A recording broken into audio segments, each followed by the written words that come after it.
Bom dia, ao segundo dia das comunicações.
Bom dia. Agora parece que se está a ouvir. Bom dia a todos.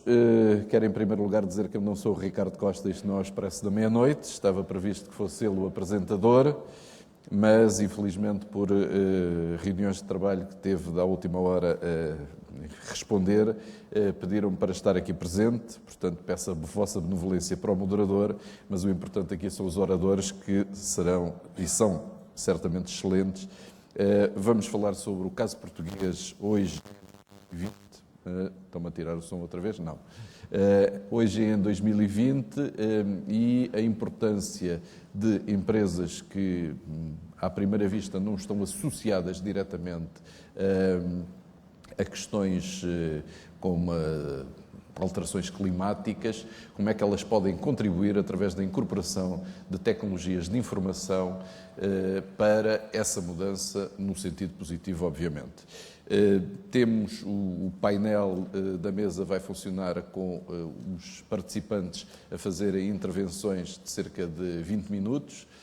No final será aberta, obviamente, a sessão a perguntas por parte da assistência e o moderador, se tiver alguma coisa inteligente para dizer, também o dirá no final.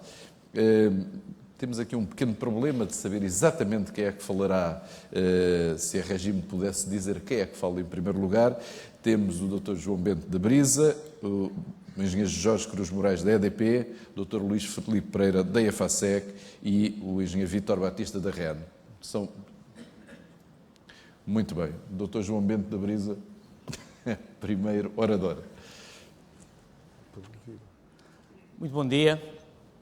Eu, não estou no negócio das telecomunicações, mas curiosamente estou das comunicações e, portanto, a minha perplexidade não foi completa quando nos convidaram para estar presentes e neste debate, porque, em boa verdade, temos, de facto, alguma coisa a dizer no que diz respeito ao uso de tecnologias de informação, não só no desenvolvimento da nossa atividade e no desenvolvimento sustentável da nossa atividade, mas, em particular, no que diz respeito ao uso de tecnologias de informação e comunicação para uma mobilidade mais sustentável. No fundo, a mobilidade sustentável é o conceito em que nós conseguimos empacotar as nossas preocupações de sustentabilidade e, portanto, muito em linha com aquilo que são as preocupações do Congresso deste ano. Eu vou iniciar com um vídeo muito curto, que terá cerca de 2 minutos, ilustrando algumas das razões pelas quais já estamos mais perto de 2020 do que muitos de vós poderão pensar.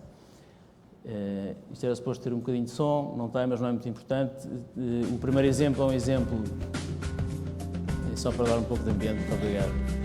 É um exemplo de como, através de um sistema de multi-lane free flow, o que nós cobramos já hoje em 3 sítios, com mais 2 em instalação neste momento, portagens usando tecnologia via verde, tecnologia micro-ondas, rádio micro-ondas, sem qualquer obstáculo. E um segundo exemplo é um exemplo em que temos neste momento um piloto a correr na A5 com Wi-Fi e WiMAX e somos a entidade que está a exemplificar tecnologias de interação entre o veículo e a infraestrutura para o mercado americano com a nossa instalação em Denver. E em que basicamente, no fundo, há sinais de alerta que são emitidos pelo veículo, capturados pela infraestrutura e depois disseminados pelo restante veículo. Este exemplo é muito interessante porque, deixa claro aquilo que é o nosso principal problema, o principal problema que este conjunto de indústrias que convergem para a mobilidade sustentável enfrenta, que é um problema de harmonização entre as preocupações da indústria automóvel, as preocupações de quem opera em telecomunicações e as preocupações de quem opera em infraestrutura rodoviária. Há muitas iniciativas, quase todas por coordenar.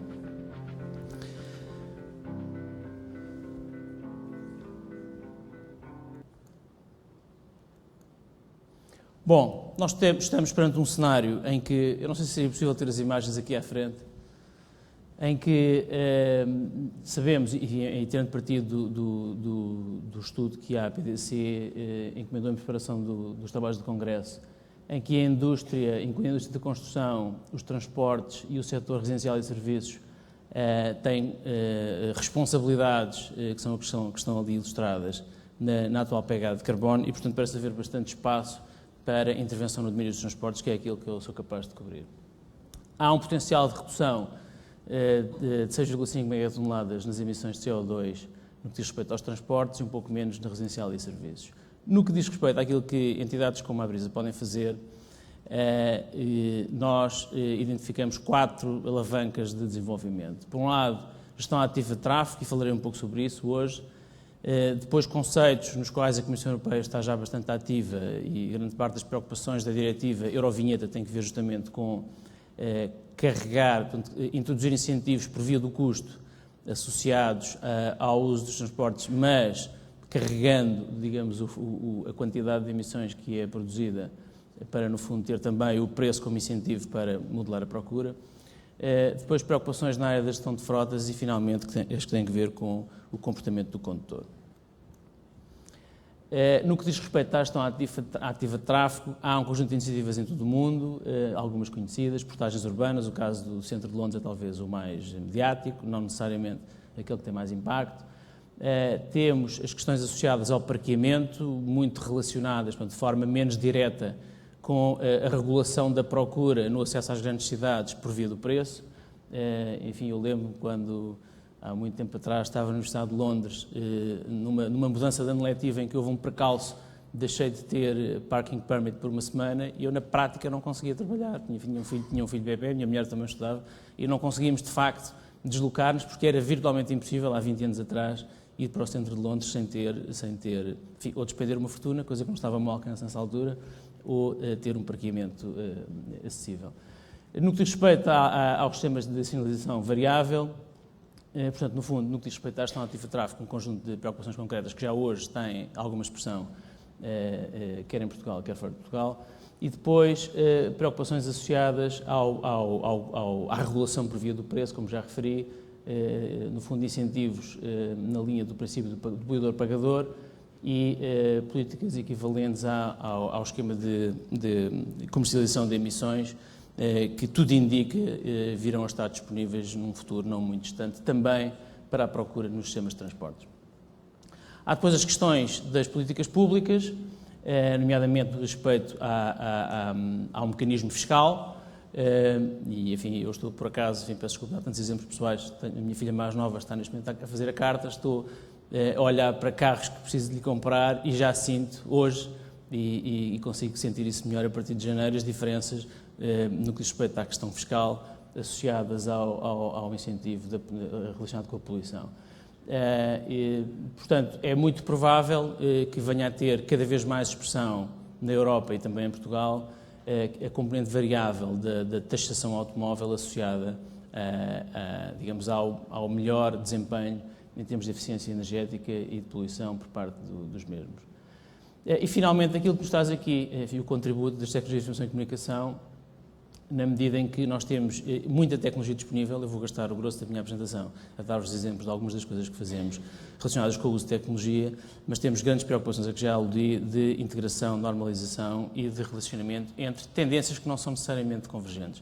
Nós temos várias pulsões em diferentes setores da indústria automóvel que praticamente ignoram aquilo que diz respeito ao equipamento da tecnologia para interação com o automóvel. Portanto, temos hoje já até no mercado disponíveis soluções de interação entre veículos, mas não temos praticamente soluções de interação entre veículos e infraestruturas, e, portanto, temos toda uma gama de problemas associados ao uso e à maior eficiência do uso de tecnologia por via dos problemas de normalização.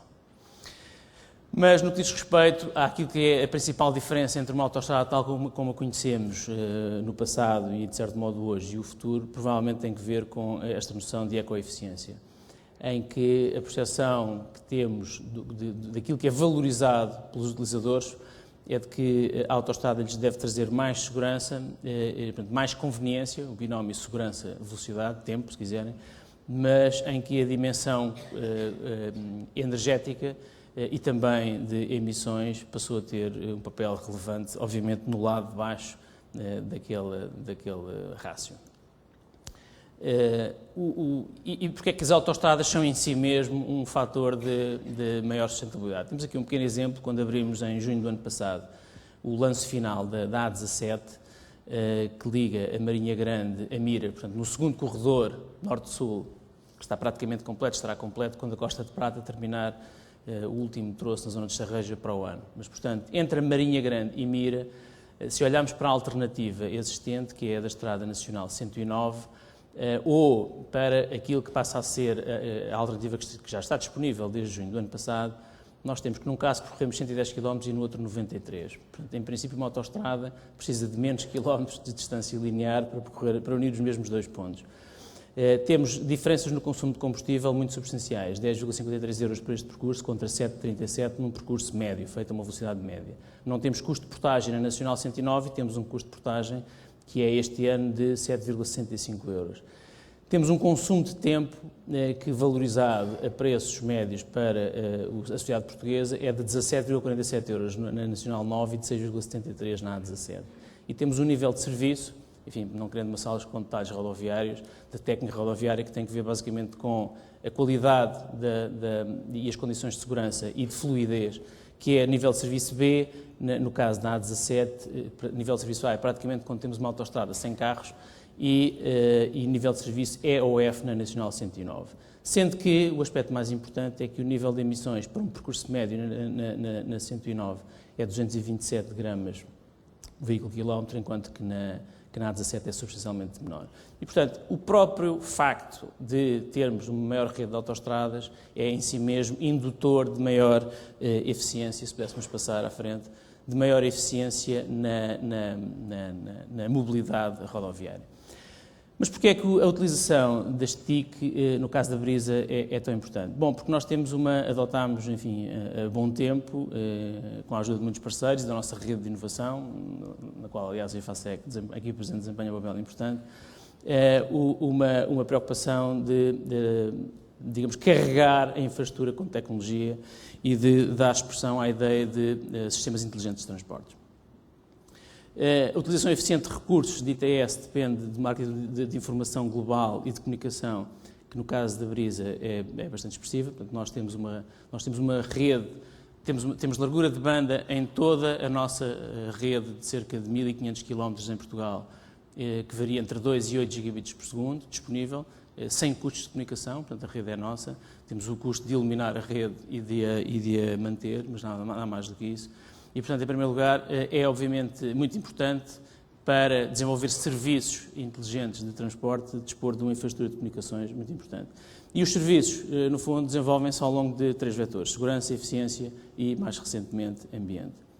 Com respeito à segurança, isto tem que ver com a detecção automática de incidentes e, sobretudo, com a capacidade de gerir planos de resposta. Nós temos cerca de 260 eventos na nossa rede que necessitam de gestão ativa todos os dias, com a implementação de plataformas de disseminação de informação através dos vários canais disponíveis, enfim, rádio, SMS, por aí fora, e a implementação de um sistema pan-europeu de emergência que visa, e muito em breve teremos as primeiras expressões concretas disso, que haja alarmes gerados automaticamente a partir do veículo, mesmo sem intervenção do utilizador, e infelizmente em muitos dos acidentes que dispomos o utilizador não fica em condições de emitir avisos. Portanto, preocupações na área da segurança rodoviária que são muito relevantes na medida em que nós temos ainda, enfim, um pouco menos de 1000 mortos na estrada por ano. E já agora aproveitava para dizer também que a utilização da autoestrada induz cerca de 25% do número de fatalidades por quilómetro percorrido do que a utilização em estrada. Isto para a Europa Ocidental. Isto é, em Portugal, por cada quilómetro feito em autoestrada morrem menos 4 pessoas do que cada quilómetro feito na estrada. Depois temos uma dimensão associada à detecção de tráfego e incidentes, e sistemas de informação em tempo real. Eu próprio tive que desligar o telefone para não ir recebendo, enquanto estamos aqui no debate, informação de eventos que estão a ocorrer na via. Eu estou interessado em receber informação sobre eventos em que há uma via, pelo menos, que é interrompida. Temos hoje em dia, e Portugal está na vanguarda, enfim, a Brisa implementou pela primeira vez sistemas de informação e de gestão de tráfego baseados no protocolo europeu da ATEX. Temos pilotos na área da comunicação veículo-infraestrutura, como já referi, serviços de guia de rotas, enfim, portanto, no fundo, preocupações associadas à gestão de tráfego, mas também à gestão de informação associada com o tráfego. Nós temos a estimativa otimista, é que a ineficiência gerada por congestionamento induz custos no mercado da União Europeia da ordem de 1% do seu produto interno bruto. No que diz respeito à dimensão ambiental, melhor gestão de tráfego significa, obviamente, melhor eficiência energética e menor desperdício, maior fluidez.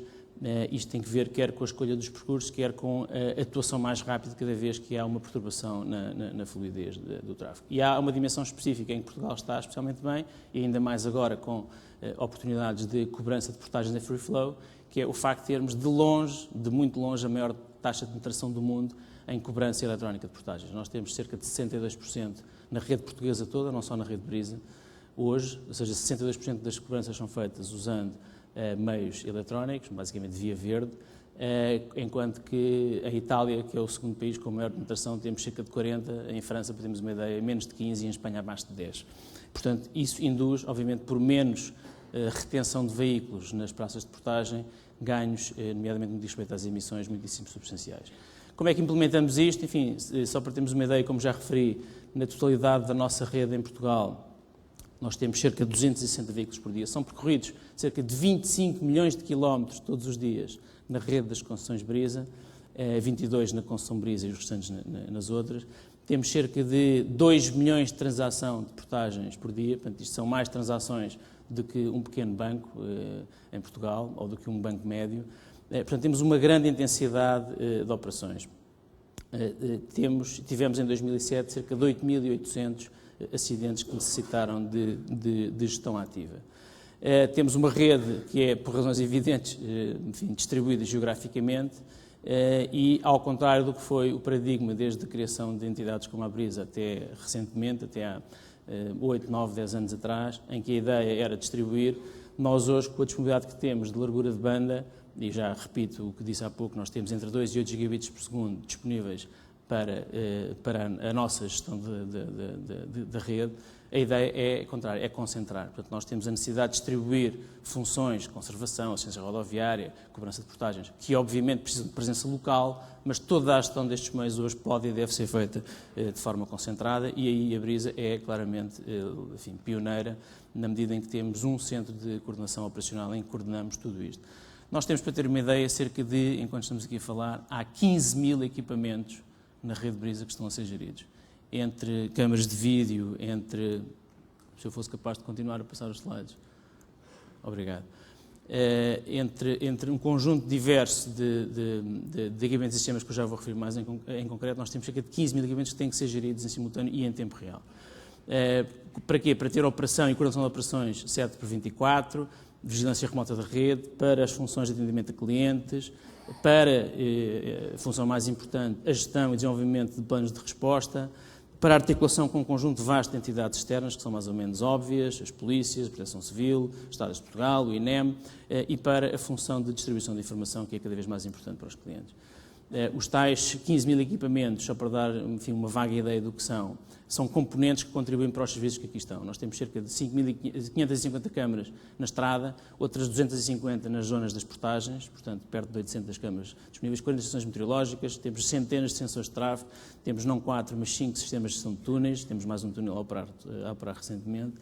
No que diz respeito à operação de portagens e ao enforcement, nós temos quase já 100 praças de portagem, a necessidade de interpretar, talvez não saibam, mas hoje em dia cada carro que entra e sai na Via Verde, na Brisa através da Via Verde, em qualquer concessionário através da Via Verde, tem a sua matrícula interpretada automaticamente à entrada e à saída. Temos, enfim, cerca de 400 vias de portagem que precisam de ser controladas, temos uma frota de veículos de assistência de 90 veículos, temos mais de 200 painéis de mensagens variáveis, cerca de 1.200 postos SOS, temos uma linha azul que está permanentemente disponível e, finalmente, na dimensão de distribuição de informação, temos alguns destes serviços a requerer também a disponibilidade em termos de tecnologias de informação e comunicação. E, portanto, é a gestão integrada deste aparato de 15 mil equipamentos, que eu presumo que possa ser surpresa para alguns de vós, que, no fundo, permite uma gestão moderna e eficiente de uma infraestrutura como a nossa. Isto só funciona às vezes. Portanto, o que é que nós temos? Nós temos, para ter uma ideia do cotidiano, temos operadores em hora de pico para estes 1.500 km, temos 8 operadores na hora de pico, temos 5 operadores em off-peak que conseguem coordenar os serviços associados aos equipamentos e aos sistemas a que me referi.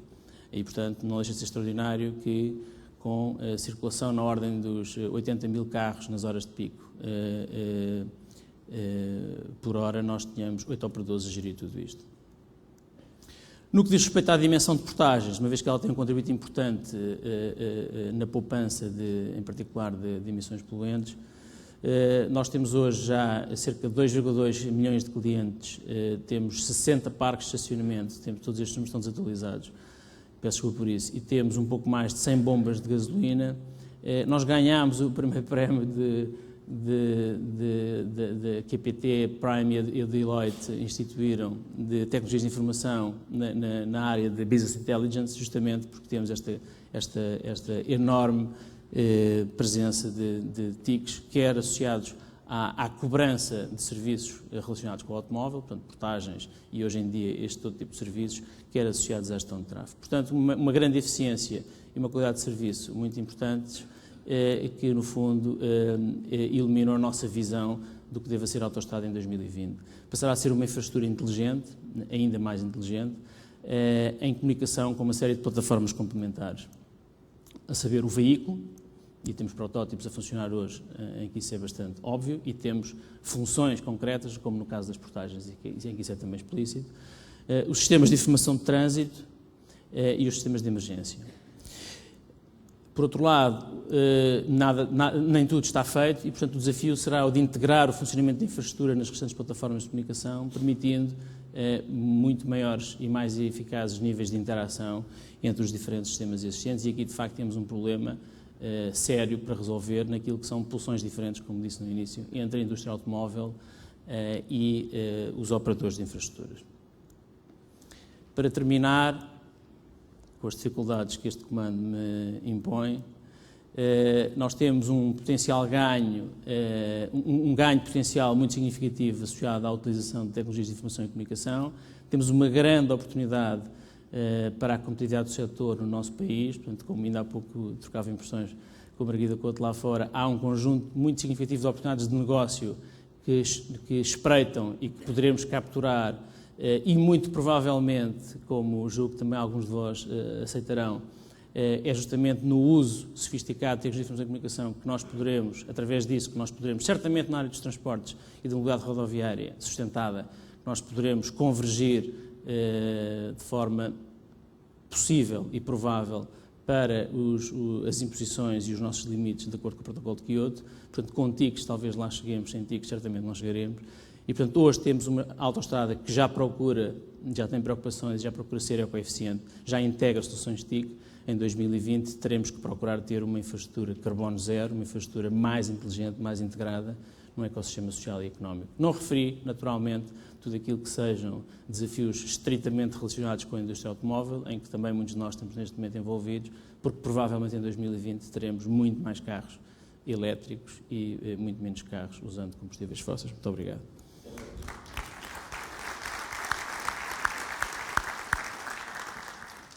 Muito obrigado, Dr. João Bento, pela sua intervenção, e cumpriu o prazo, que é sempre gratificante.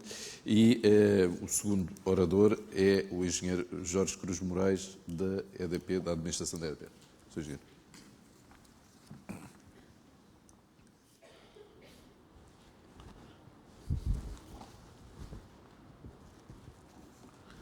Ora, muito bom dia a todos. Antes de mais nada, um agradecimento ao Sr. Presidente da PDC, ao Sr. Presidente do Congresso, pelo convite que me dirigiram a mim e à EDP para participar neste Congresso. A segunda palavra também para felicitar pelo tema deste Congresso, que junta dois setores fundamentais e básicos da economia, a energia e a área das telecomunicações e sistemas de informação, áreas que estão já ligadas em muitas circunstâncias e que, de acordo com os desenvolvimentos e com a evolução que se tem vindo a sentir, serão ainda muito mais ligadas no futuro, como vamos ver. O setor da energia é um setor dos principais responsáveis pelas alterações climáticas, pelas emissões de CO2, por força da utilização ou da queima dos combustíveis fósseis. E por isso a minha apresentação vai girar um pouco em torno daquilo que tem sido feito em Portugal e em particular também pela EDP na redução das emissões e para fazer face, de facto, ao problema do aquecimento global. O setor da energia, e é já quase um lugar comum dizê-lo hoje em dia, é um setor que está a viver um período de mudança sem precedentes ao longo das últimas décadas. E esta mudança deve-se basicamente a uma mudança de paradigma. Na verdade, ao longo do século XX, o nosso desenvolvimento económico tem sido baseado num paradigma caracterizado pela existência de uma energia abundante e pelo facto da energia ser barata. Eu juntaria ainda uma terceira condição, é que, de facto, além da energia ser abundante e ser barata, a energia foi completamente acessível. A energia foi um dos fatores que motivou o desenvolvimento dos transportes e os próprios transportes encarregaram-se de colocar a energia acessível em toda a parte. Acontece que este paradigma está claramente a ser alterado. Em primeiro lugar, porque a energia já não é tão abundante. As estimativas de reservas de petróleo são para 40 anos e do gás natural para cerca de 60 anos.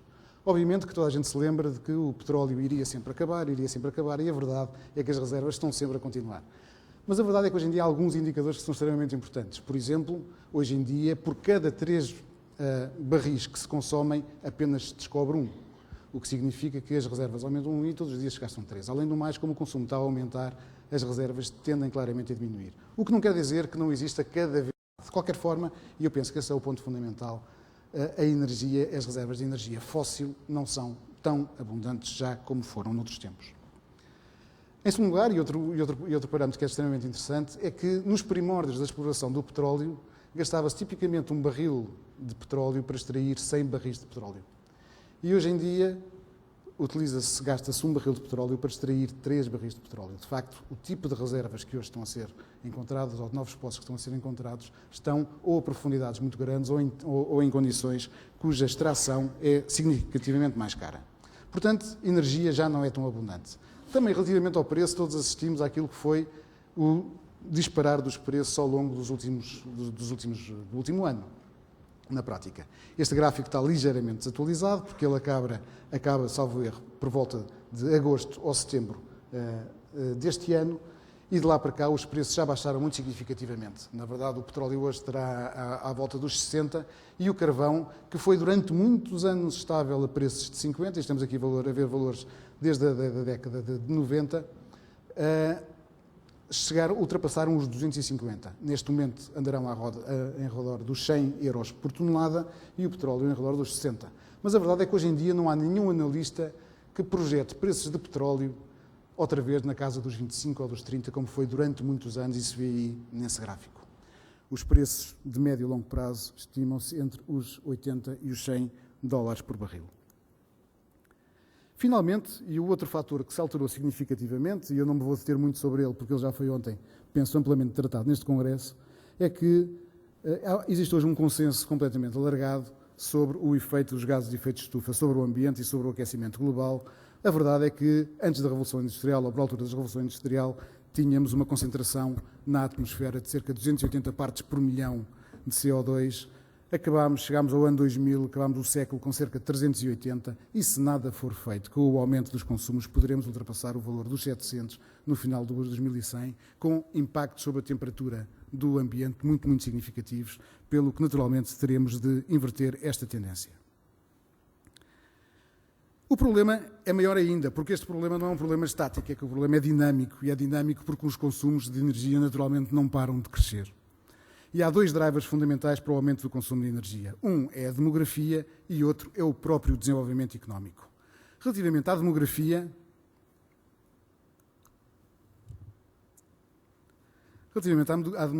hoje em dia, ou no ano 2000, éramos cerca de 6 bilhões de seres humanos a habitar este planeta e a previsão é que no ano 2050 este número multiplique por 1,5 e atinja os 9 bilhões de pessoas, 9 mil milhões de pessoas. E este número não deverá andar muito longe disto, porque, como todos sabemos, a demografia, a evolução demográfica tem uma enorme inércia.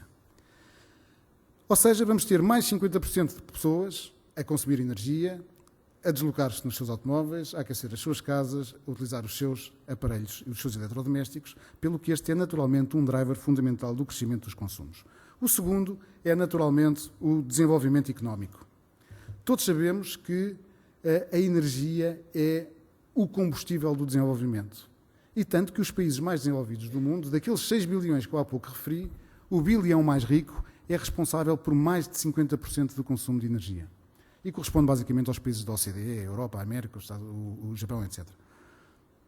O bilhão mais pobre, em contrapartida, é apenas responsável pelo consumo de 4%.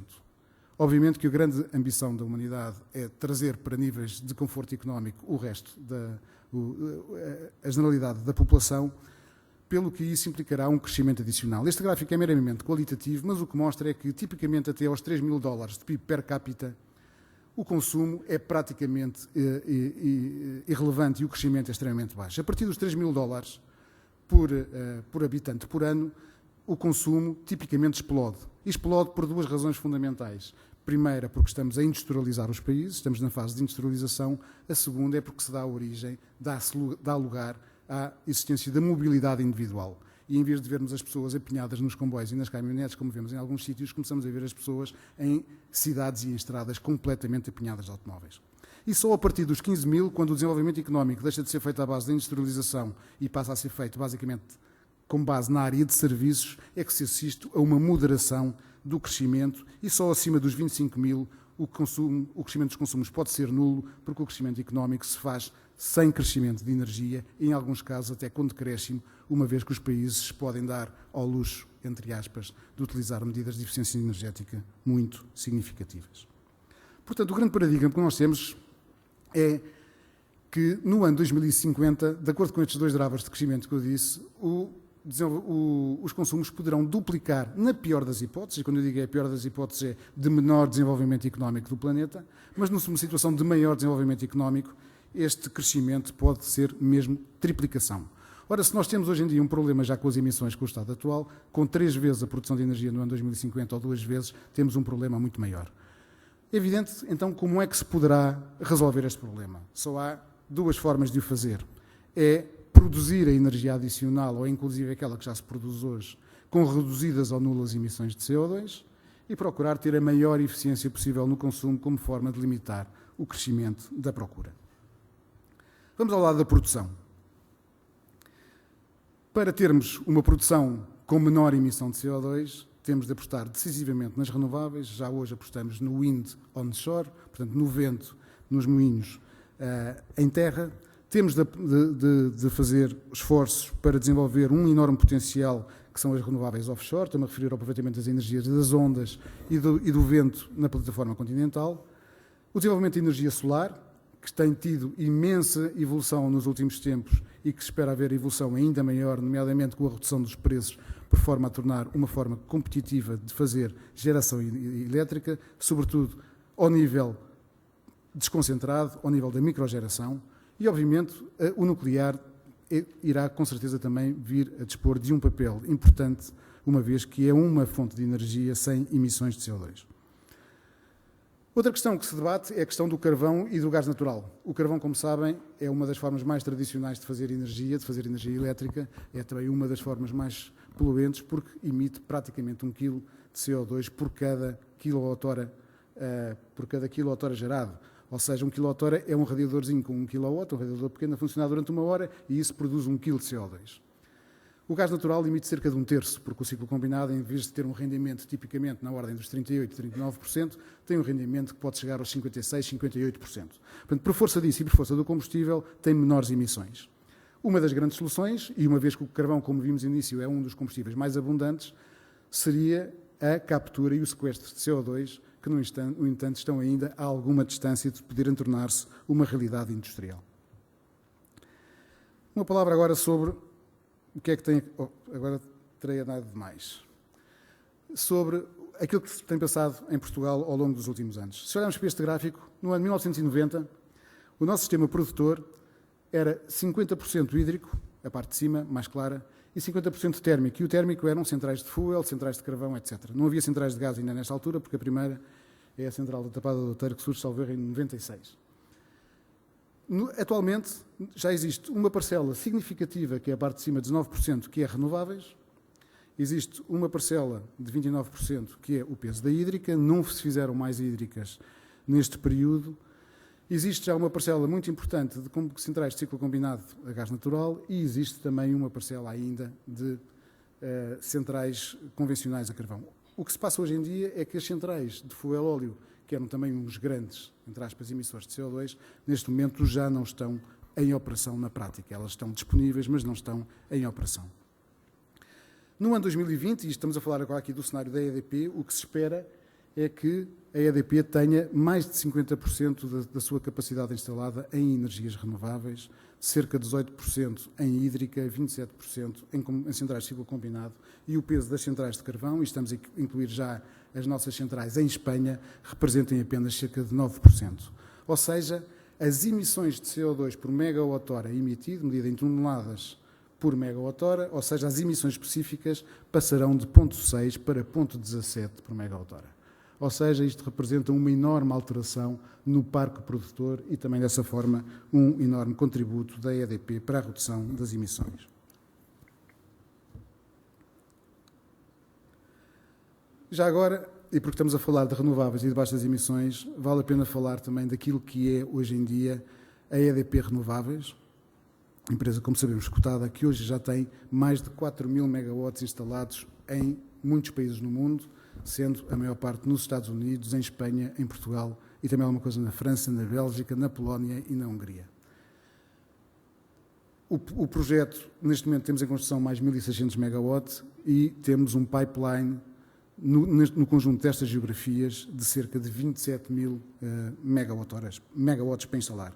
A EDP Renováveis, como provavelmente sabem, é hoje o quarto maior produtor mundial de energia eólica, o que significa que Portugal tem também nesta área alguma liderança no setor das energias renováveis. Vimos a parte da produção, vamos passar à parte do consumo.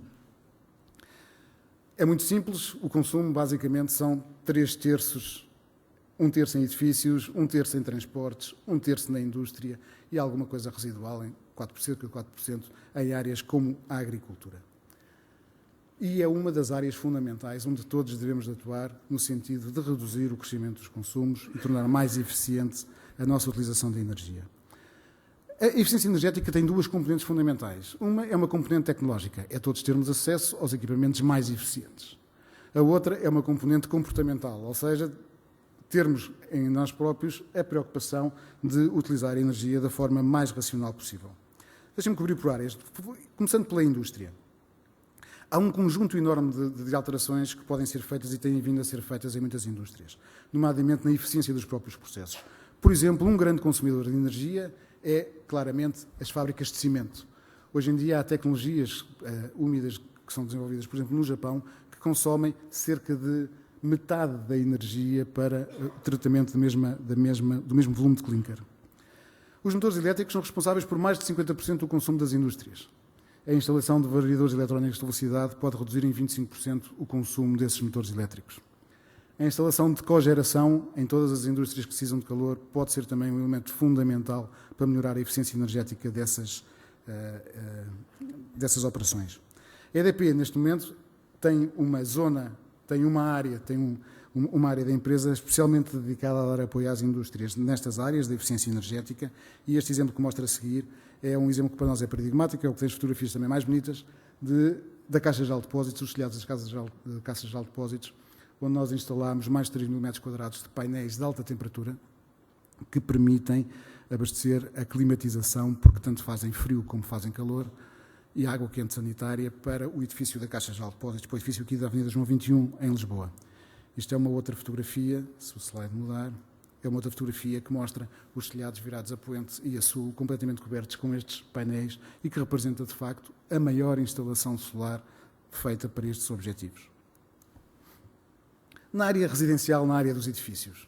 Os edifícios são uma das áreas responsáveis, como vimos, por 1/3 do consumo de energia mundial, onde muitas coisas podem ser feitas na área da eficiência energética.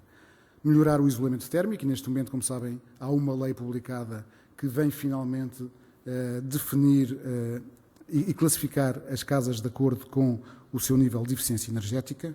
Podemos voltar atrás. Obrigado. Há aspectos ligados à iluminação eficiente, portanto, a substituição das lâmpadas incandescentes por lâmpadas eficientes, a utilização de eletrodomésticos mais eficientes e a implementação da microgeração. Acredita-se que no futuro será possível, através da microgeração, ter casas praticamente autossustentáveis do ponto de vista energético. A EDP tem também dado resposta às necessidades de melhoria da eficiência energética, nomeadamente através do programa ECO, que é um programa que tem um conjunto de medidas de eficiência energética. Eu não vou passar por elas, não vos vou ler este slide complicado, mas apenas referir uma ou duas muito simples. Distribuímos ao longo destes 2 anos mais de 1,4 milhões de lâmpadas eficientes, distribuímos gratuitamente pelo país, lâmpadas que têm um consumo que é de 20% das lâmpadas normais para o mesmo nível de iluminação. Como participámos mais de 7 mil frigoríficos de classe A, portanto a diferença entre aqueles que são os frigoríficos menos eficientes e os mais eficientes, 10 mil equipamentos de frio também de classe A ou superior, mais de 100 mil daquelas multitomadas para desligar os stand-bys, etc. E fizemos um conjunto enorme de campanhas, nomeadamente junto das escolas, no sentido de promover o tal alteração comportamental que é fundamental para a eficiência. Também fizemos a mesma coisa ao nível das empresas, das pequenas e médias empresas. Corrigimos o fator de potência em mais de 700 instalações, colocámos balastros eletrónicos, 670 variadores eletrónicos de velocidade, tudo isto subsidiado pela EDP e por esse programa lançado pela ERS, que é o Plano para a Promoção da Eficiência no Consumo. No conjunto, as ações desenvolvidas até agora permitem evitar a emissão de mais de 300 mil toneladas ao longo da vida útil dos equipamentos e custos energéticos de mais de 90 milhões de euros. Adicionalmente, lançámos um programa para a microgeração e eu pessoalmente acredito que a microgeração, com a redução do preço dos painéis fotovoltaicos, como disse, será com certeza uma realidade a muito curto prazo. Também ainda, e penso que é uma das áreas que como país deveríamos desenvolver, era a instalação de painéis térmicos, porque não se percebe como é que Portugal, com as condições solares que tem, tenha apenas cerca de 200 mil painéis instalados, 200 mil metros quadrados, quando um país como a Grécia, por exemplo, tem mais de 1 milhão, e a própria Áustria também, mais de 1 milhão de metros quadrados instalados. Portanto, lançámos uma oferta que basicamente o que faz é ter uma oferta de painéis solares térmicos, painéis solares fotovoltaicos e microturbinas eólicas, suportada numa rede de agentes e com financiamento que contratamos com a Caixa Geral de Depósitos em condições extremamente favoráveis e que, de facto, quebra a barreira para as pessoas poderem aderir a este tipo de equipamentos.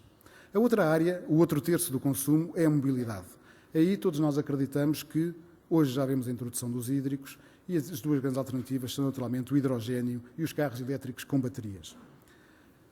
Pessoalmente acredito que os carros elétricos com baterias, e não é puxar a sardinha à brasa da EDP, mas exatamente porque já existe uma infraestrutura de distribuição existente, que é a infraestrutura elétrica, terão com certeza a maior possibilidade de vir a desenvolver-se no futuro próximo. Ora bem, o setor elétrico é um setor que tem enormes vantagens, a energia elétrica, porque não polui na utilização, é o caso dos automóveis, porque é a melhor forma de termos a energia acessível nas nossas casas, em todos os sítios de utilização, e porque utilizam basicamente uma infraestrutura que tende de ser, naturalmente, reforçada, é uma infraestrutura já existente. O que se espera, hoje em dia, é que o setor elétrico, que hoje contribui para 18% dos consumos finais, possa vir a aumentar para 38% no ano 2030 e no ano 2050 representar 50% do valor dos consumos finais. Ora, para lidar com a microgeração, para lidar com a mobilidade elétrica, para incrementar a eficiência na nossa utilização dos consumos, é necessário duas coisas fundamentais: informação e capacidade de tratar essa informação. Ou seja, precisamos de ter um conjunto vastíssimo de informação no lado do utilizador e as chamadas redes inteligentes para gerir de forma otimizada essas redes. Deixem-me abrir um pequeno parênteses, o tempo está a acabar, mas peço só mais 2 ou 3 minutos, para dizer que as redes elétricas, desde há muito, o setor elétrico desde há muito que tem muita informatização. Como sabem, todas as nossas centrais hídricas, por exemplo, são comandadas de um único ponto e aquelas enormes centrais, aqueles enormes grupos, vivem sem ninguém, apenas um guarda na porta. Portanto, tudo é feito automaticamente e remotamente. Também todas as subestações da rede primária, está aqui o engenheiro Vitor Batista da REN, todas as subestações da rede primária que antes, antigamente, há 50 anos, tinham um conjunto de staff dentro, com turnos, etc., a tomar conta da subestação, são hoje subestações completamente abandonadas, completamente automatizadas.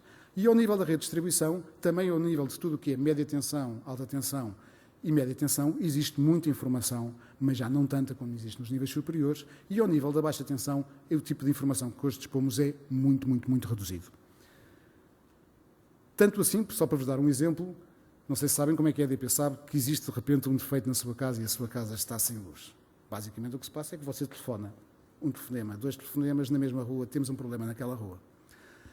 É evidente que no futuro o que se pretende é que essa informação seja toda a informação que flua automaticamente.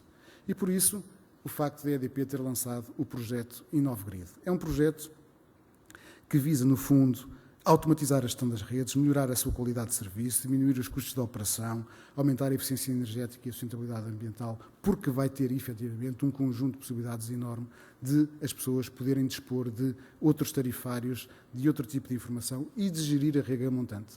É que as redes são cada vez mais complexas, como eu dizia.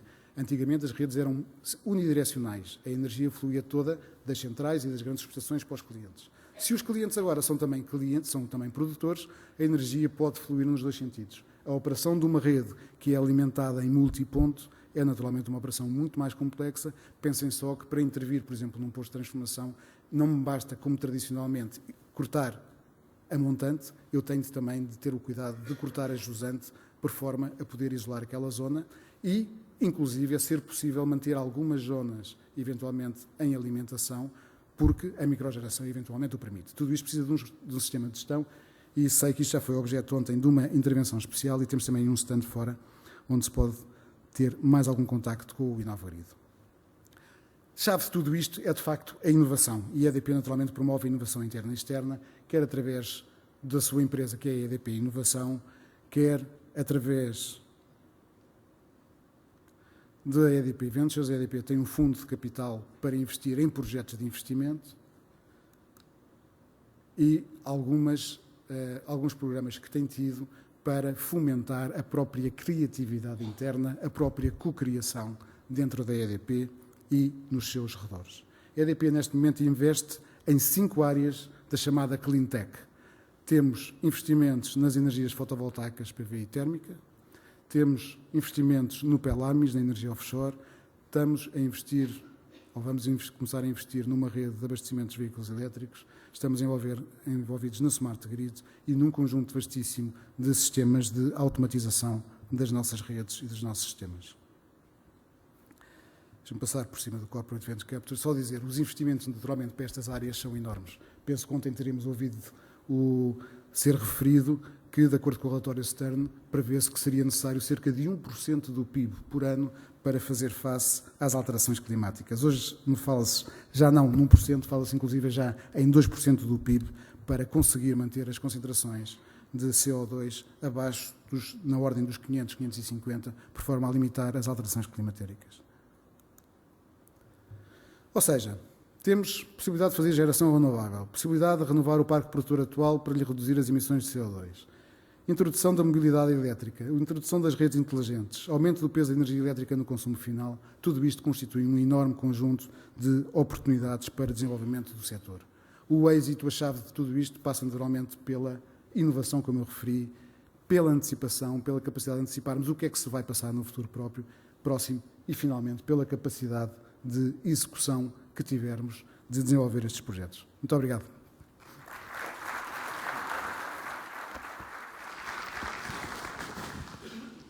Muito obrigado, engenheiro Jorge Cruz de Moraes. Gastou um pouco mais de energia do que lhe era permitido, mas, enfim, fica por desconto do que se vai poupar no futuro. Agora, o Dr. Luís Filipe Pereira, Presidente Executivo da EFASEC.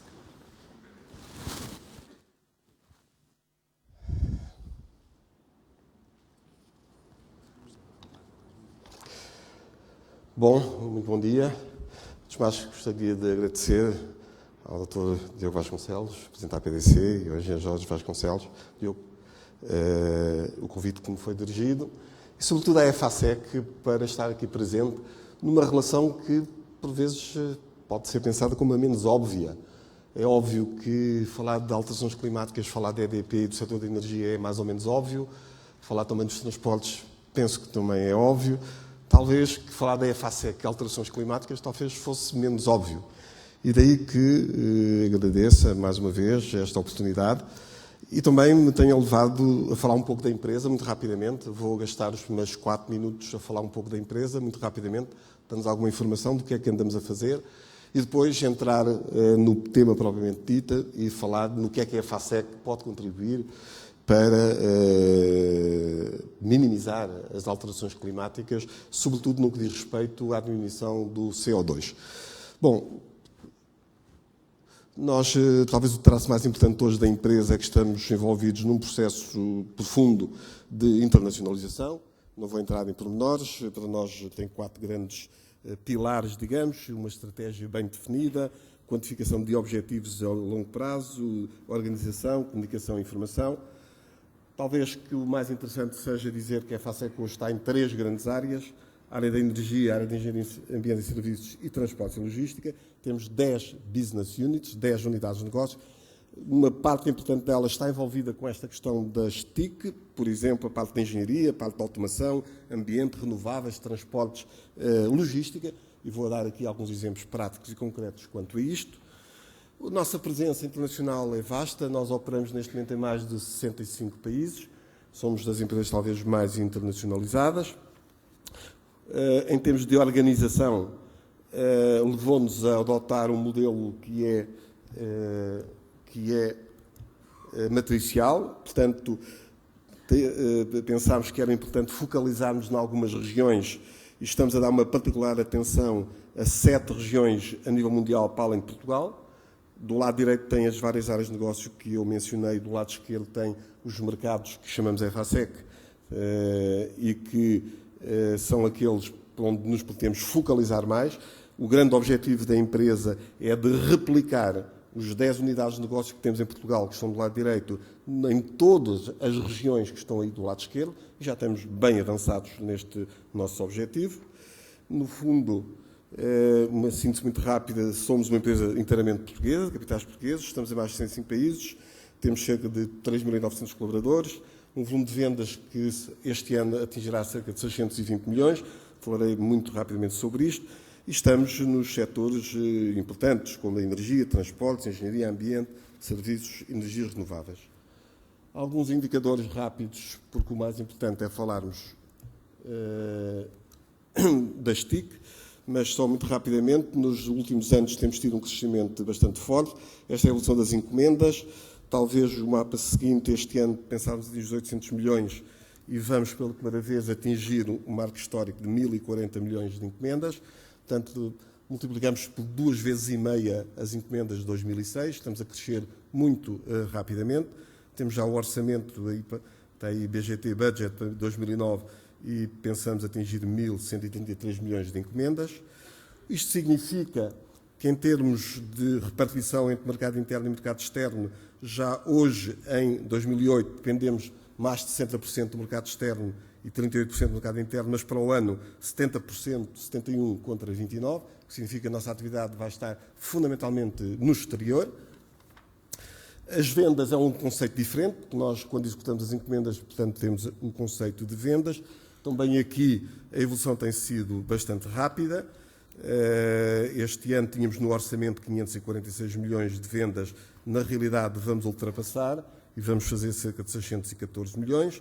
Portanto, as vendas de 2006 a 2008 multiplicaram-se quase por 2 e para o ano pensamos atingir cerca de 800 milhões em vendas, o orçamento de 2009, o que significa que a repartição em termos de mercado interno e mercado externo, este ano era 50-50, para o ano já é nas vendas 61-39%.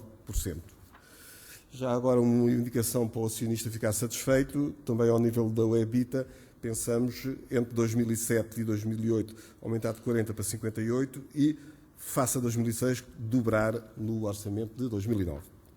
Em termos de recursos humanos, temos cerca, como disse, de 3.900 pessoas, vê-se mal aí, mas distribuídas pelas várias regiões.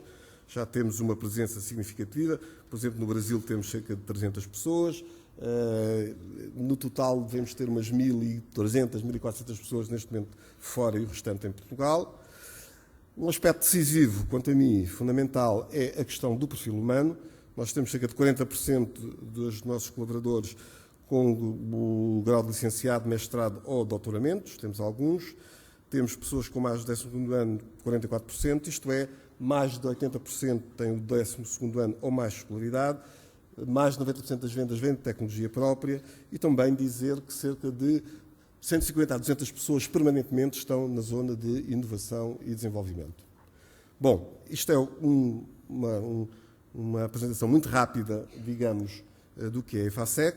Vamos agora tentar falar um bocadinho e desvendar, não digo este mistério, mas explicar um pouco o nexo de causalidade entre uma empresa de engenharia e as alterações climáticas.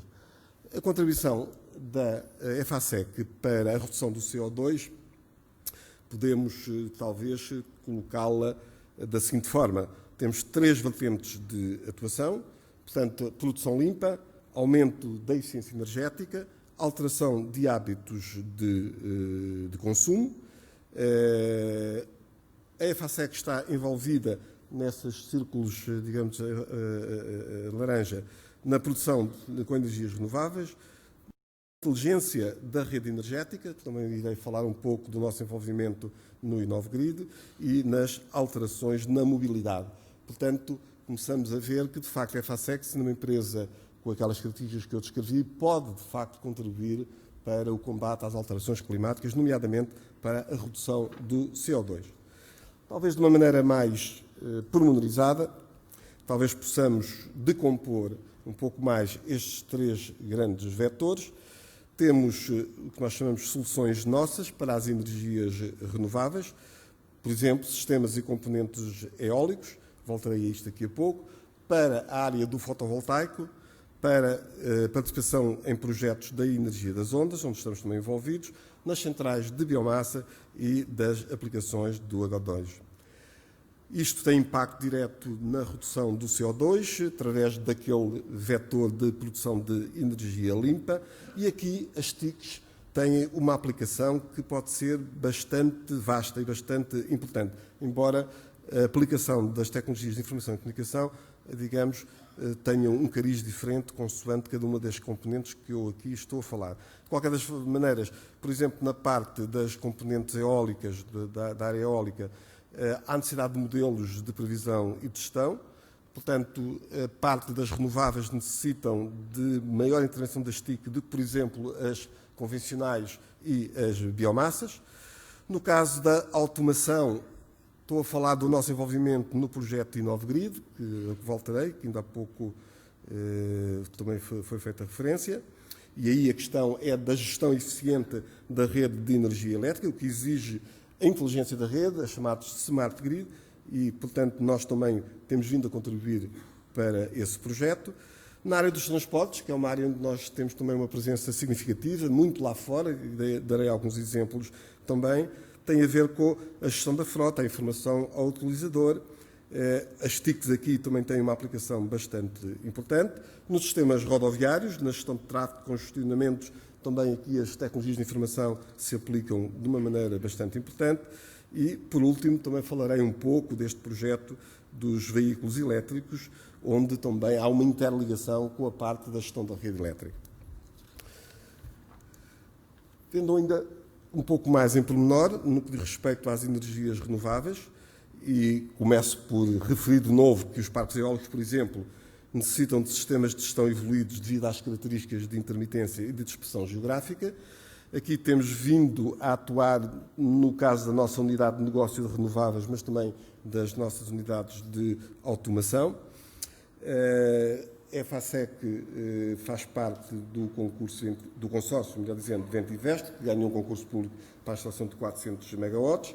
Aí temos uma participação no que diz respeito ao fabrico de geradores, conversores, PTs, celas e transformadores, e também tem a ver com o projeto e a realização de instalação elétrica.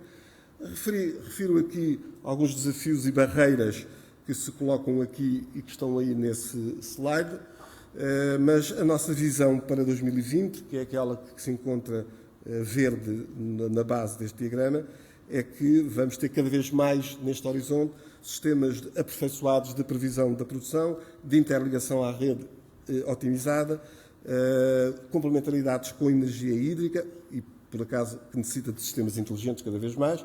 Portanto, por aqui se pode ver da nossa participação, digamos, nas tecnologias de informação e comunicação. Na parte do fotovoltaico, nós estamos envolvidos em vários projetos, talvez referir aqui, porque seja talvez um dos mais conhecidos. Estamos envolvidos no projeto do MAR, do Mercado Abastecedor da região de Lisboa, que vai ser, em ambiente urbano, talvez a maior central fotovoltaica, 6 megawatts, digamos, instalados. O projeto é nosso, estamos bastante envolvidos neste projeto. Temos vindo também a construir parques, aí, digamos, quer fazendo o EPC, o Engineering, o Procurement e o Contracting, mas também como promotores em Espanha. E também, já agora, falando numa outra área que tem a ver com a energia das ondas, onde estamos envolvidos no projeto Pelamis,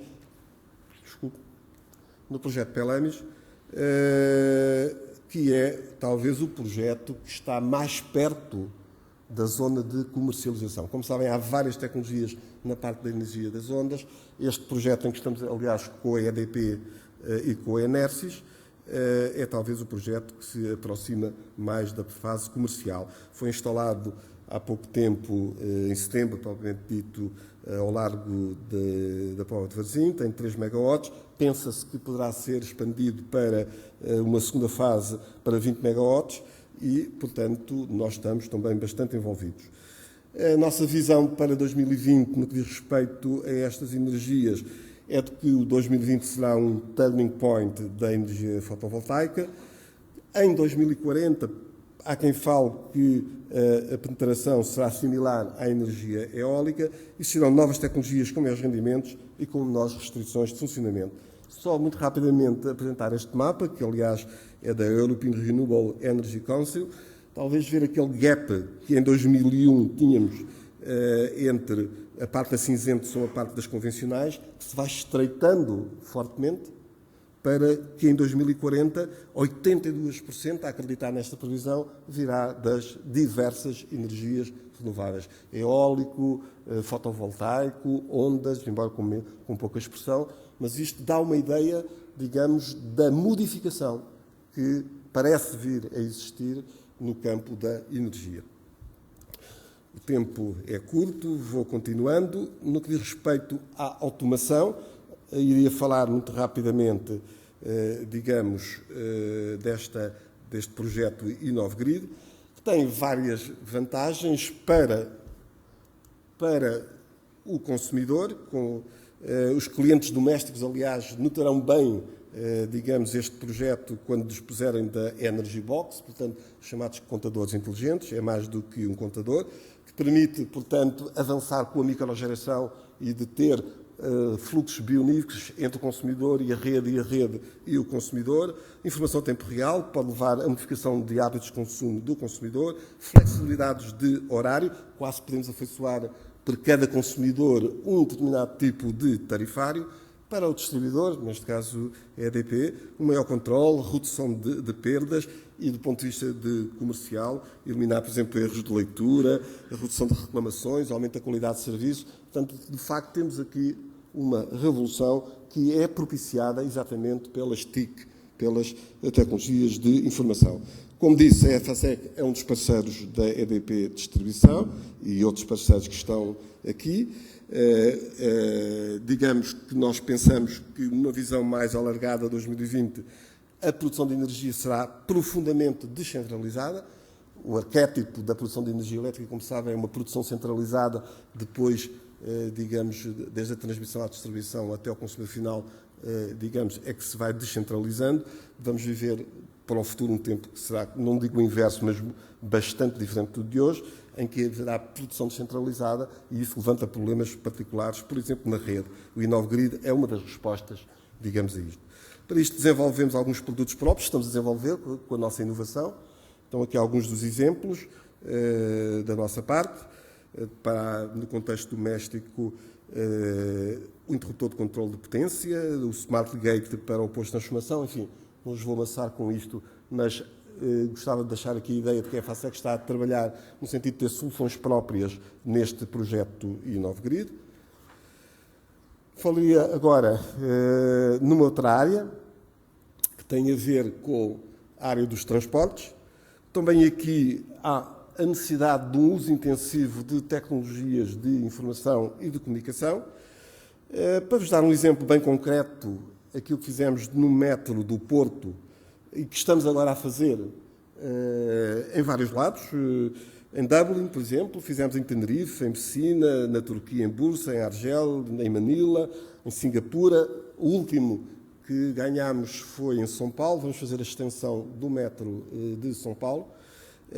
E aqui também o que vamos fazer, de alguma maneira, foi o que fizemos no Porto, inclui as subestações de tração, catenário, eletrificação, iluminação, os sistemas de gestão de procura, os SCADA, os DMS, sistemas de transmissão, videovigilância, bilhética, informação ao passageiro, sistema rádio, videovigilância, isto é, tudo isto são áreas em que nós temos vindo a atuar e com experiência prática, não só em Portugal, como extensivamente no exterior. A nossa visão para 2020 é aquela, mais uma vez, que se encontra na parte inferior deste slide. É óbvio que vão existir alterações de hábitos ao nível da população urbana.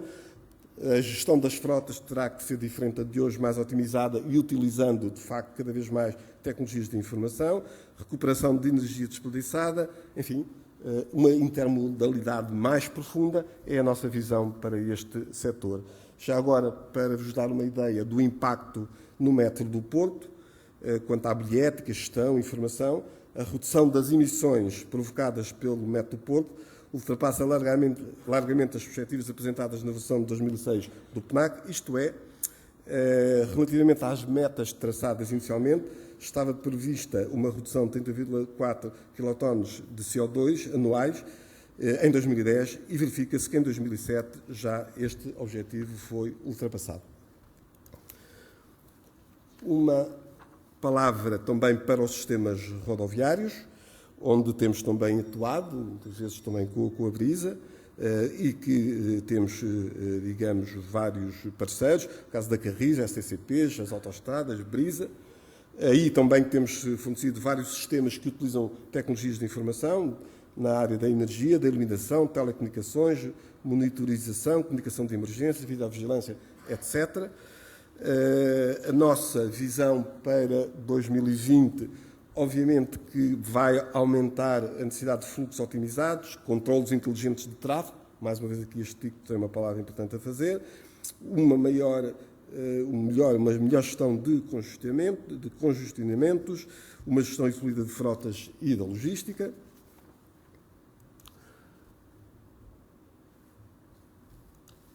Um outro aspecto, digamos, tem a ver com a nossa participação nos veículos elétricos. Enfim, ainda estamos no início, inclusivamente, para definir qual o modelo, quer ao nível tecnológico, quer ao nível de negócio, mas quer que seja o carregamento rápido ou a substituição de baterias. Há um desafio enorme ao nível da rede, sobretudo na rede de distribuição. Aqui o InnovGrid, penso que está no caminho crítico, no caminho certo também para contribuir para que este projeto dos veículos elétricos possa, digamos, desenvolver-se sem grandes perturbações ao nível da rede elétrica. É evidente que hoje há barreiras e desafios, passam por decisões políticas sobre o modelo económico a adotar, o desenvolvimento de sistemas, veículos de rede elétrica, que eu referi ainda há pouco, ou seja, as smart grids. Há que terem em atenção também as políticas conjuntas de outros países. Há que desenvolver protocolos e normas, ainda estamos, digamos, no início. Mas aqui a nossa visão para 2020 é que existirá uma presença já em 10 anos, 10, 12 anos, aqui é o ano 2020, dos veículos elétricos que se pensa que poderão atingir uma penetração da ordem dos 10%.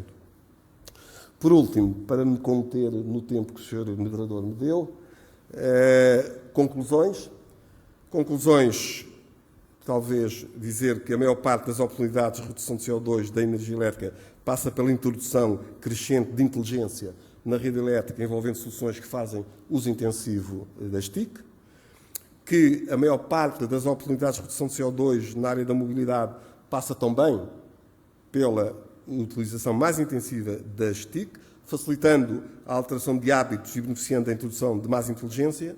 E, por último, obviamente, deixar aqui, digamos, a mensagem de que a EFASEC está preparada, pelo que eu acabei de referir, com experiência quer no país, quer sobretudo fora, está especialmente preparada para responder aos desafios colocados pelos energias renováveis, pelas smart grids e pelos novos sistemas de transporte.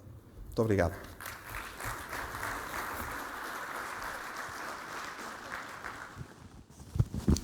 Muito obrigado, Dr. Luís Filipe Pereira, por se ter contido nas palavras, mas não na expansão da EFASEC, que eu saúde. E agora a palavra para o engenheiro Vítor Batista, da Administração da REN. Muito bom dia. Primeiro, para agradecer o convite, portanto, à APDC, no nome do Presidente da APDC, do Presidente deste Congresso, e, no fundo, a minha exposição e a minha apresentação vai demonstrar a indissolubilidade, quer dizer, a conveniência do casamento entre as TIC e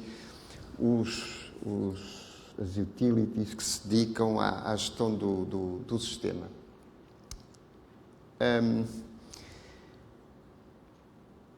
Só para terem uma ideia do que... Portanto, a ideia que há das redes energéticas nacionais é que instalam por aí uns postes e uns tubos e abrem uns buracos por causa das cavernas de gás, mas tem uma outra função, que é a função sistémica, que está ligada à gestão do sistema, que no caso da eletricidade, o tempo real significa gestão ao segundo, uma gestão contínua.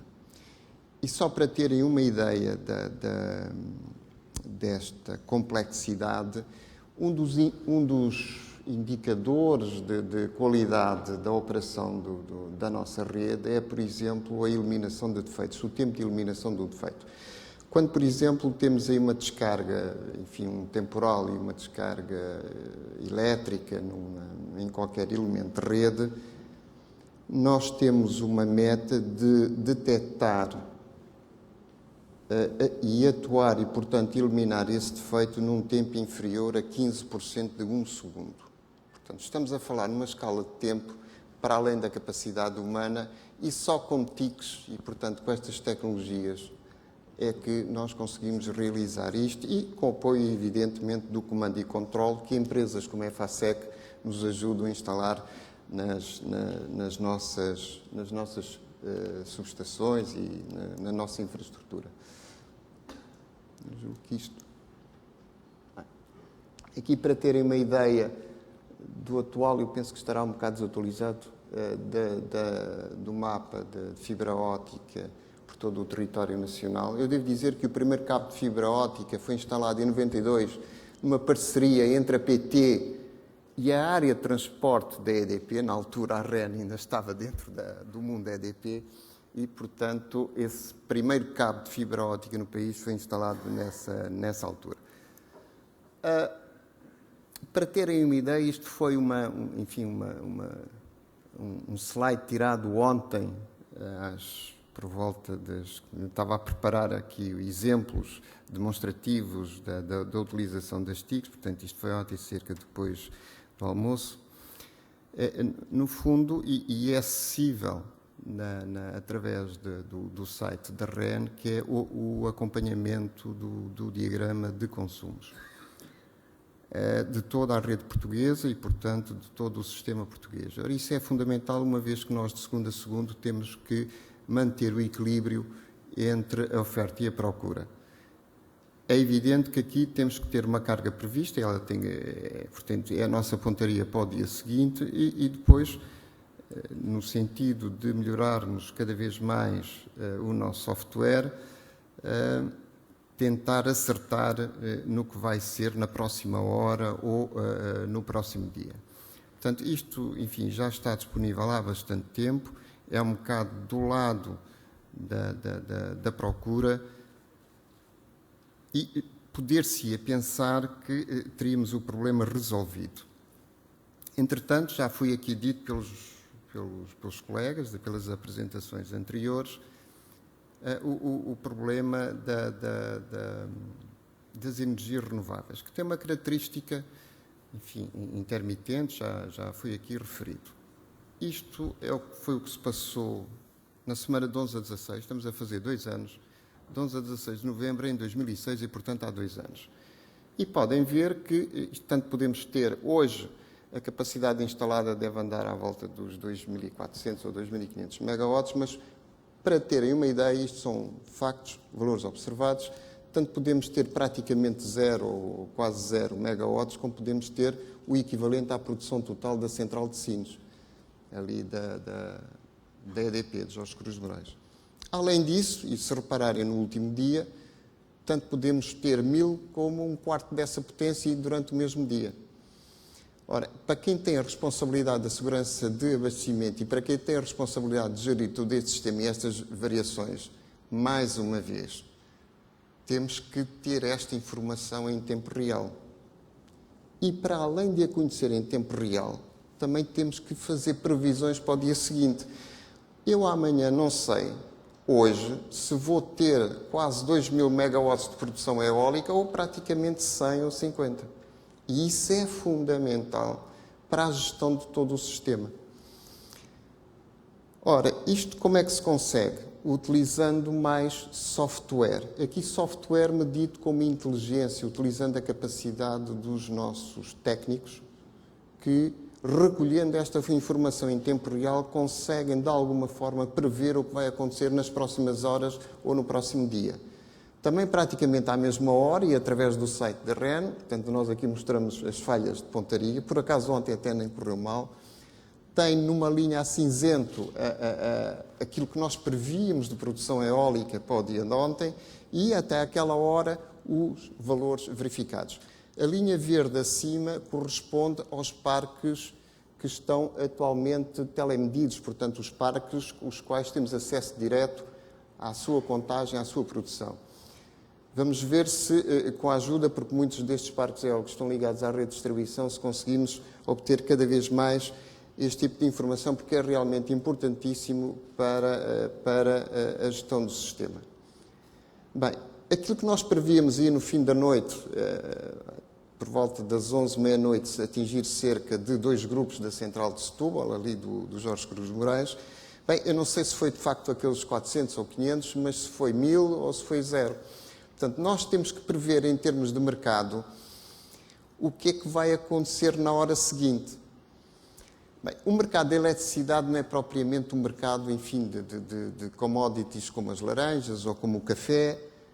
Para o mercado funcionar, aquele mercado diário, o spot e os forward, portanto o OMIP, temos que ter mercados ou submercados paralelos para que isto obedeça um bocado às leis da física. E, portanto, gerido pelo próprio operador de sistema, neste caso em Portugal a REN, em Espanha a Rede Elétrica de Espanha, nós temos um mercado de desvios ou de serviço de sistema. E vou-vos aqui apresentar 2.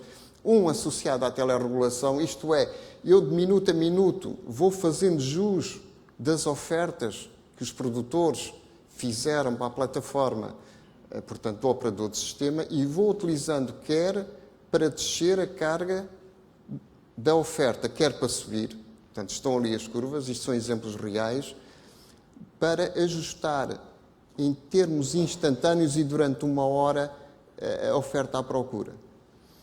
Mais uma vez, isto só é possível com TICs, caso contrário, o mercado de eletricidade não existia.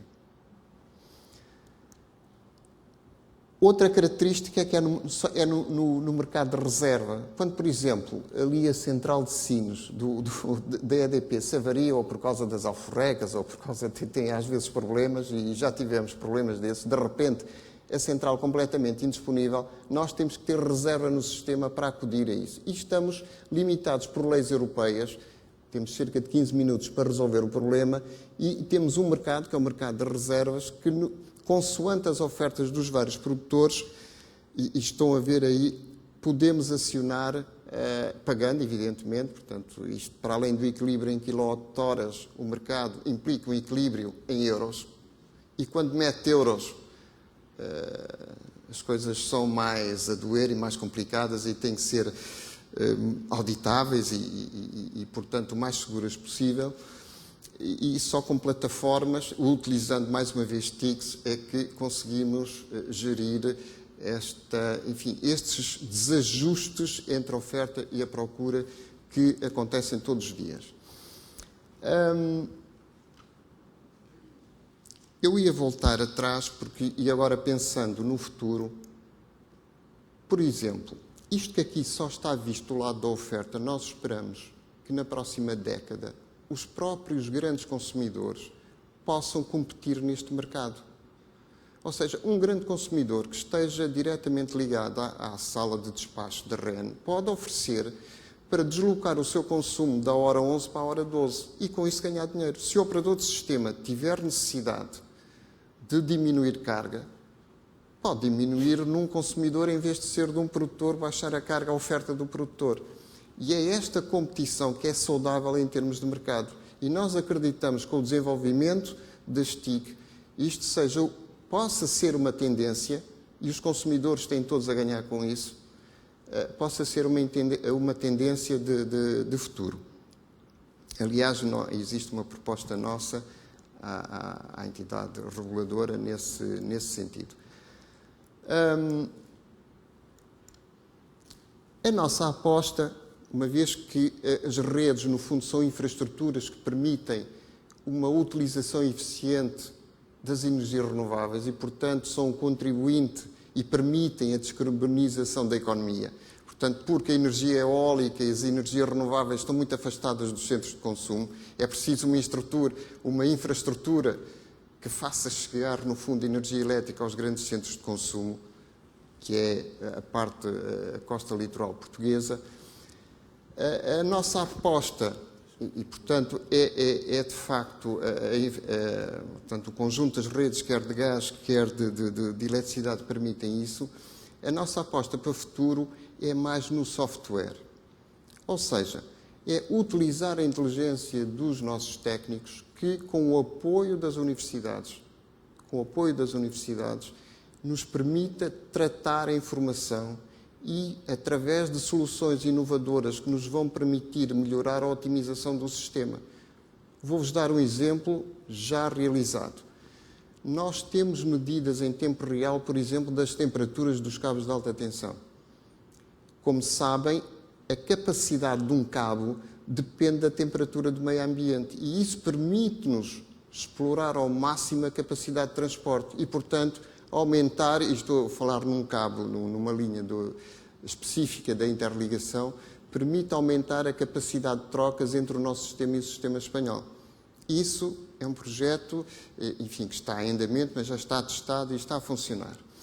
Um outro que tem a ver com a integração das energias renováveis, e isto é um projeto conjunto com a Rede Elétrica de Espanha e com as universidades, uma universidade portuguesa e uma universidade espanhola, tem a ver quando o nosso parque eletroprodutor, como mostrou ali o Jorge Cruz de Moraes, for 50% hídrico, e estão a ver durante a noite o nosso consumo é muito baixo, como é que vamos gerir isto? Como é que vamos gerir a casa?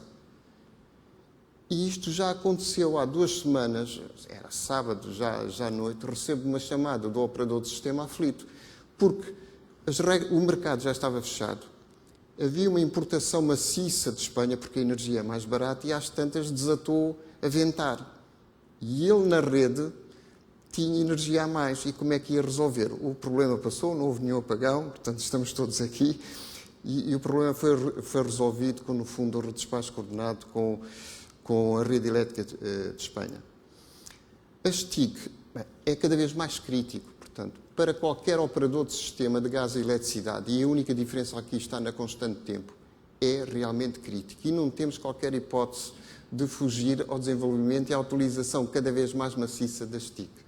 A segunda mensagem é a aposta no software e, portanto, na inteligência dos nossos técnicos, dos nossos engenheiros, dos nossos economistas, para soluções inovadoras e gerir de uma forma mais otimizada o sistema em benefício, no fundo, de todo o sistema elétrico e gasista e o sistema energético. Muito obrigado.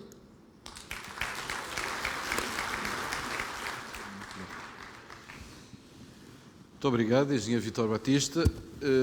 nós estamos em cima do nosso tempo, mas apesar de tudo acho que há a possibilidade de, se a assistência quiser fazer algumas perguntas aos oradores, teremos muito gosto nisso para responderem a 3, 4 perguntas.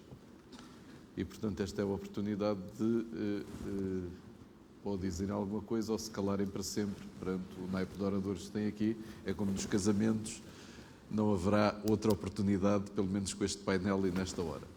Como a primeira pergunta é sempre muito difícil, podem fazer a segunda, que também já é um clássico. Portanto, ninguém está interessado em fazer perguntas? Bom, então, há alguém ali. Curioso. Muito bom dia. Eu a pergunta para o engenheiro Vítor Batista, que acabou de falar. Só para ter a certeza que percebi bem um conceito que apresentou para o futuro e em que, no limite, poderemos pensar que os próprios utilizadores de energia elétrica nas suas casas poderão, de acordo com a oferta da energia que é produzida, movimentar, digamos, os picos de consumo da sua própria casa de acordo com essa própria oferta. É isso que realmente podemos esperar num futuro próximo?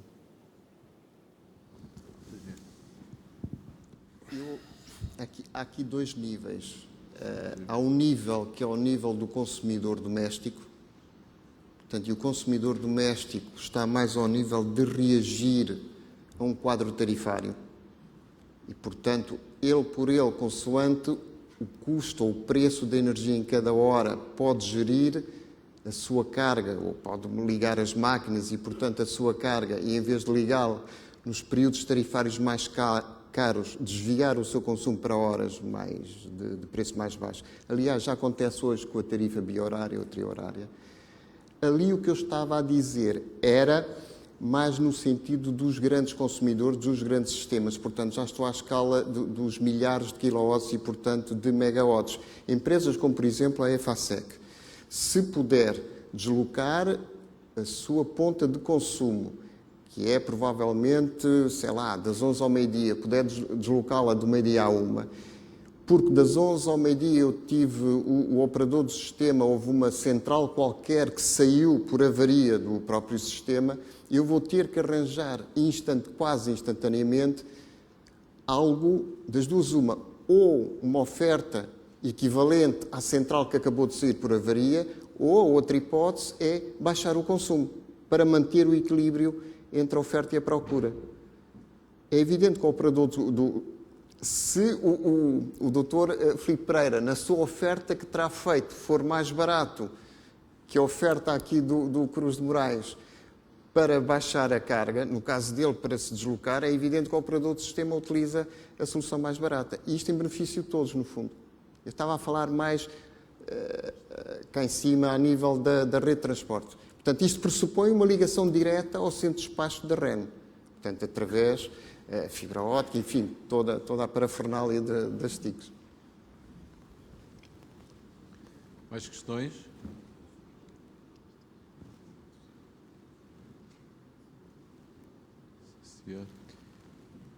Eu gostava de colocar uma questão, que era a Brisa, que era a EDP. Das intervenções deu-me ideia que, havendo uma grande preocupação com a utilização das TIC, que, no entanto, essa utilização não está, ou seja, o poder da utilização dessas TIC está mais do lado das empresas do que do lado do consumidor final. Que há pouca transferência do poder dos benefícios das TIC para o beneficiário, para o consumidor final. Estou errado? Acho que não. Aliás, um dos problemas que referi a abrir e depois procurei reforçar no final tem que ver justamente com uma necessidade de coordenação entre aquilo que são os vários intervenientes no nosso processo económico, que é o da mobilidade sustentável. Em relação a dois dos protótipos que referi, um que estamos a desenvolver, quer aqui em Cascais, na A5, Cascais de Lisboa, quer em Denver, no Colorado, em que temos eventos de interação entre o veículo e a infraestrutura e outros veículos, Um dos problemas com que nos enfrentamos é que neste momento há uma preocupação de padronização e desenvolvimento de soluções por parte dos operadores de infraestruturas rodoviárias que não é necessariamente compatível com outras preocupações que existem por parte da indústria automóvel.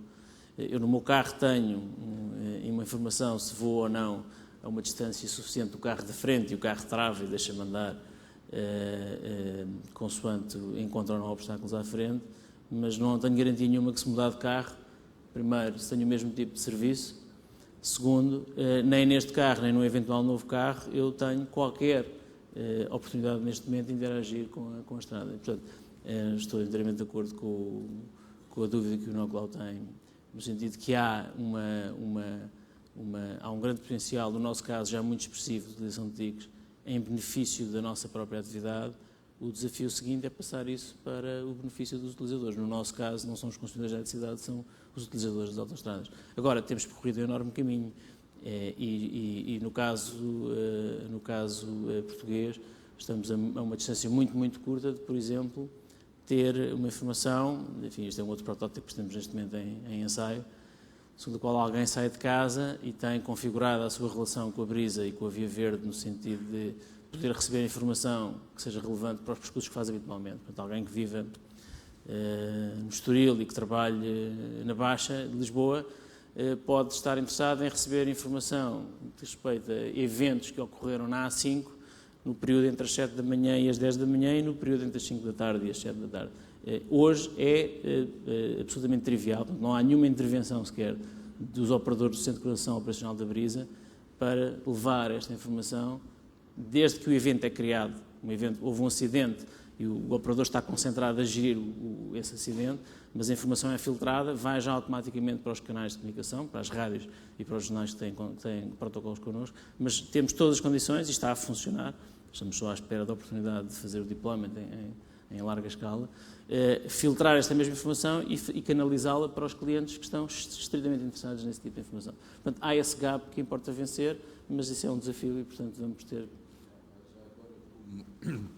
Já agora, está-se a ouvir? Já agora, como utilizador, eu gostaria, como utilizadora das autoestradas da Brisa, provavelmente somos todos, gostaria de saber quando há obras na estrada, antes de eu me meter nesse troço, que me avisassem antes para eu poder ter alternativa. Não é só quando o painel, quando me dizem há obras, bom, mas agora já cá estou. Não vou poder deixar de responder. Nós acabámos de instalar os primeiros painéis nos nós, e devo dizer que as maiores dificuldades tiveram que ver com a autorização regulatória para instalar painéis de informação nossos fora da nossa concessão, mas neste momento temos em todos os nós de entrada na rede de Brisa em que há obras de alargamento, que são aquelas que têm mais significado e que duram mais tempo, temos painéis de mensagens variáveis, operados obviamente a partir do Centro de Coordenação Operacional, em todos os nós que antecedem a entrada na autoestrada. Portanto, já temos para os alargamentos que neste momento ocorrem na A2 e na A1, isto estão a funcionar há muito pouco tempo. Portanto, o Nicolau e todos os utilizadores da autoestrada vão ter esse benefício muito em breve. Do ponto de vista da EDP, é igualmente verdade aquilo que disse, ou seja, a EDP faz uso extensivo dos sistemas de informação porque tem de tratar 6 milhões de clientes, naturalmente, e, portanto, tal como as outras grandes empresas, têm um sistema de informação dos quais os clientes, naturalmente, beneficiam indiretamente. O que não tem havido até agora é a capacidade que as TIC podem permitir de fazer interatuar o cliente diretamente com o sistema. E isso, efetivamente, até hoje não existe. E não existe, basicamente, porque os sistemas de contagem são ainda os sistemas, basicamente, antigos. São os sistemas que registam o consumo, vão resistindo acumuladamente o consumo ao longo do tempo e que, para conhecermos o consumo, temos de ler. E o ler 6 milhões de clientes, quando ainda por cima cerca de 60% dos nossos contadores está dentro de casa e quando nós temos uma das maiores taxas de pessoas a trabalhar, inclusive, não há muitas vezes pessoas em casa para atenderem as leituras. Portanto, a leitura é de facto um problema. Mas não é só isto, não é só a leitura que é um problema, é a gestão do sistema ao nível da baixa tensão. O que está neste momento em causa com o sistema Inova Grid, e já hoje o Dr. Luís Filipe Pereira e os nossos outros parceiros, já agora dizer que também a Lógica e a Bruniente estão connosco no desenvolvimento deste sistema, o que ele vai permitir basicamente é o tal, não só a própria parte da gestão da rede, mas uma interface entre o cliente e o sistema. Ou seja, o cliente vai poder ter informação, imagine quarta horária, de cada 15 em 15 minutos, sobre os seus próprios consumos. Ora, se o próprio sistema central tem informação quarta horária dos próprios consumos, é possível que os comercializadores venham a fazer tarifas adequadas àquilo que são os seus próprios custos de abastecimento de energia, relacionadas também com o período horário, como o engenheiro Vítor Batista mostrou ali, em que os consumos são variáveis e, naturalmente, os preços também ao longo do dia. E isso vai permitir, de facto, um novo modelo de relacionamento entre clientes e sistema. É natural que muitos dos clientes, porque não têm dimensão, continuem a usar as formas mais simples possíveis de relacionamento, mas estão abertos todos os outros relacionamentos mais complexos e, naturalmente, aqueles que concorrem também para a eficiência energética. Muito obrigado, Sr. Engenheiro. Dado que estamos a ultrapassar o nosso tempo, eu pedia-vos para permanecerem sentados, porque há uma voz off que nos vai dizer qualquer coisa, uma surpresa, antes de terminarmos esta sessão. Muito obrigado, Nicolau Santos. Então, eu queria pedir aos senhores congressistas, melhor convidá-los para ver um pequeno vídeo que ilustra o workshop que terá início amanhã, às 9h30, From Digital to Smart Cities, onde vamos debater os novos desafios das cidades. Vamos então a esse pequeno vídeo. For the first time in history, the global population is more urban. While the term urban can mean different things to different people, municipalities of all sizes are and always have been dynamic centres of activity. Cities offer jobs and prosperity, important social interaction, and rich opportunities for cultural expression, learning and education. Change is seldom more apparent than in this ever-evolving urban context.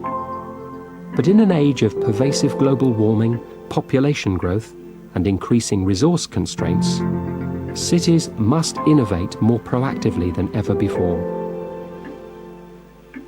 Not only must energy production shift to low-carbon alternatives, we must also mitigate systemic inefficiencies in the current urban infrastructure. Urban design and communication technology can help us achieve these efficiency gains and reduce our environmental footprint. Cities are the largest contributor to greenhouse gas emissions and climate change. By measuring and tracking our energy consumption, we can inform and influence consumer behaviour. Next-generation information technology can help us better manage vital water resources by identifying losses and improving the quality of supply. Embedded networks of tags and sensors can ensure that waste flows are optimised and that material cycles are closed where possible. Real-time data analysis can enhance the effectiveness of our public transport systems, improve traffic flow, and reduce pollution. Smart buildings save energy by self-regulating indoor temperature and light. They can increase productivity, making better use of space by being responsive to the needs of each occupant. A connected, information-rich urban environment can benefit government and businesses, and it can benefit the city's primary stakeholder, the citizen. Equipped with accurate data relating to mobility and to our energy and material consumption, we can lighten our environmental impact as individuals, in the home, in the workplace, and in our public spaces. Information and communication technology can peel back the layers of the city we seldom see, the bones, guts, and nerve endings of a complex organism, the ducts and conduits under our feet, the pipes and cables behind our walls, and the industrial facilities and plants beyond our city limits. A network of sensors and receptors could ultimately permeate every layer of an increasingly connected built environment, making the invisible visible. Such heightened connectivity would enable new modes of communication and collaboration, revolutionizing the way we interact with each other and with the urban environment around us. Advanced information and communication technology would also help us monitor our progress as we move into a post-carbon era. All three sectors have a key role to play in helping deliver this transition. Government, the business community, and civil society. In working together, we can create a more connected and sustainable urban future.